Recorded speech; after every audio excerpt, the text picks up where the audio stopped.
Throughout time, scientists have managed to uncover about 6,000 early human fossils, ranging from skulls to teeth. For some of these fossils, it was a breeze.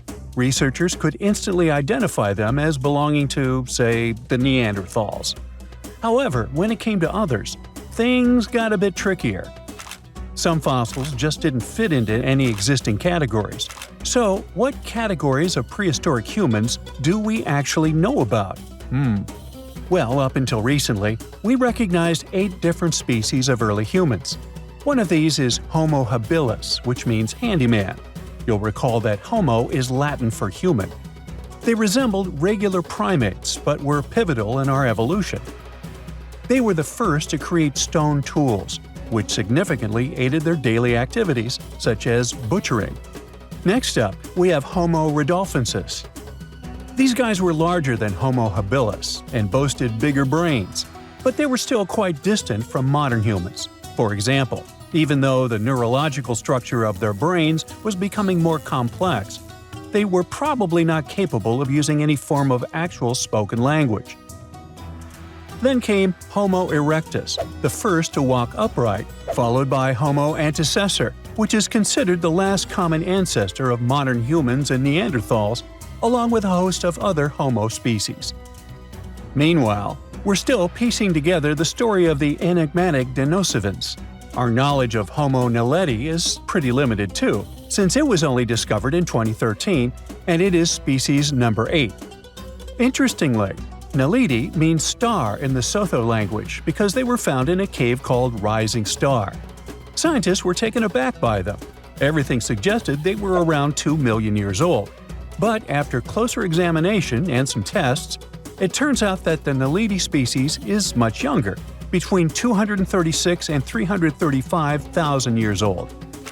Their hands were adapted to making tools, yet no tools have been found nearby. Long story short, they're a puzzling species, and there's still so much more to learn about them. So even though today we have only one human species on our planet, Homo sapiens, we continue to discover ancient species that are long gone. Now you might wonder why researchers study these extinct species. The truth is, they need this knowledge to piece together the intricate narrative of our prehistoric past. In 2024, a significant discovery emerged, the 9th human species, named Homo giluensis, which translates to large-headed. Researchers suggest that this species hunted wild horses, crafted stone tools, and processed animal hides to survive harsh winters. A researcher from the University of Hawaii noted that the discovery of this potential new species came about while his team was developing a novel method for classifying fossil evidence. Interestingly, one potential representative of Homo giluensis isn't entirely new to science. The Denisovans, first identified in 2010 through DNA analysis of a finger bone found in Siberia, have yet to be classified as a distinct species. Some scientists propose that they may actually belong to this newly identified group. These big-headed individuals could help shed light on the long-standing mysteries surrounding these hominin fossils, which have puzzled researchers due to their mixed characteristics of Homo erectus and Homo sapiens. You see, sometimes it's tough to call a spade when you don't even know what a spade looks like. You get the idea? Many unsolved mysteries linger, simply because scientists haven't had this crucial, big-headed piece of the puzzle. So theoretically, we modern humans could also be considered a bit of Homo giluensis. You don't believe me? Well, watch this. We need to consider 2 key facts for this equation.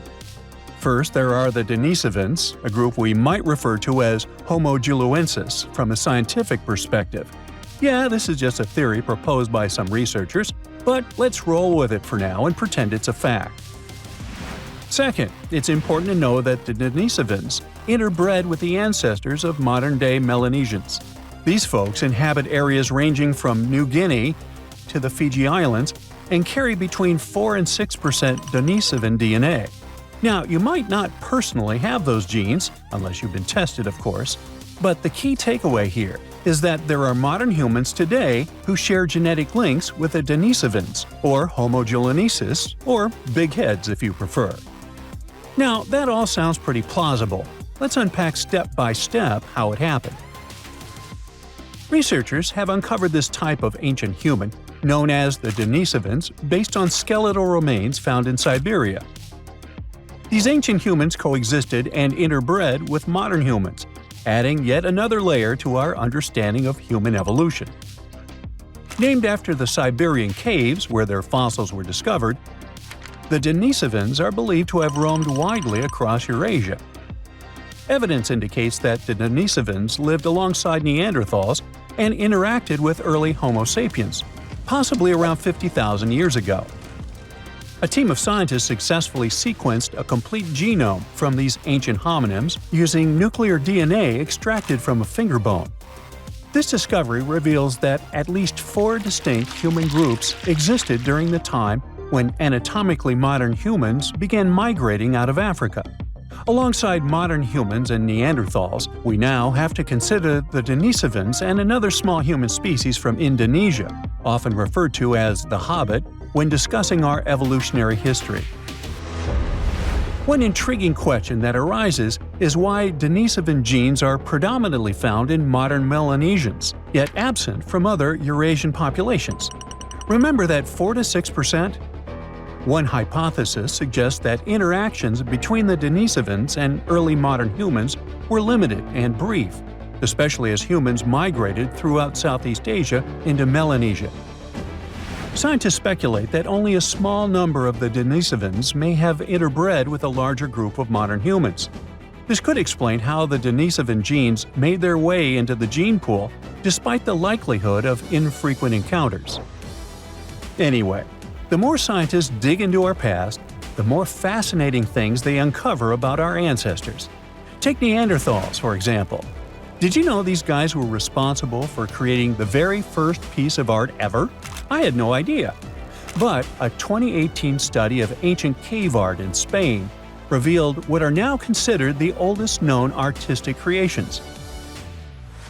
We used to think Neanderthals lacked the cognitive skills needed for art, but it turns out they were actual art pioneers.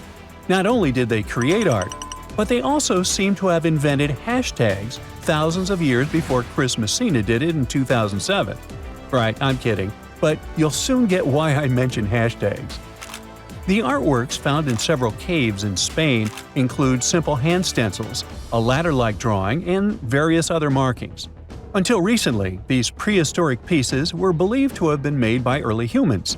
But new testing methods suggest they're much older than we thought. Above all, the earliest recognized Neanderthal artwork, which looks like a hashtag, was discovered in Gibraltar back in 2014. To determine the age of these artworks, scientists employed advanced dating techniques using eHarmony and Match.com. Oops, wait a minute, wrong dating techniques. They actually used uranium and thorium radioisotopes instead of the traditional carbon dating. Once the necessary tests were completed, they confirmed the art was approximately 65,000 years old, 15,000 years older than the previously oldest known art from Indonesia. At that time, the only species around were Neanderthals, so it's safe to say they were behind these creations. Modern humans didn't arrive in Spain until about 20,000 years later. Hey, it was a long commute. That rules them out as the hashtag creators. The hand stencil was likely created intentionally, with the artist preparing the pigment and applying it over their hand. Plus, the caves also contain a collection of painted seashells that are an astonishing 115,000 years old. Some of these shells have been drilled, suggesting they might have been used as jewelry. Some specialists argue that the fact Neanderthals created art hints that they might have also had some form of spoken language. So maybe it's time we fully embrace Neanderthals as part of our lineage. They're humans too, just a different branch of our family tree. While these findings are intriguing, some experts remain skeptical about the new dating methods, claiming they're not entirely convinced. Hey, what do you think? Share your thoughts in the comments. That's it for today. So hey, if you pacified your curiosity, then give the video a like and share it with your friends. Or if you want more, just click on these videos and stay on the bright side.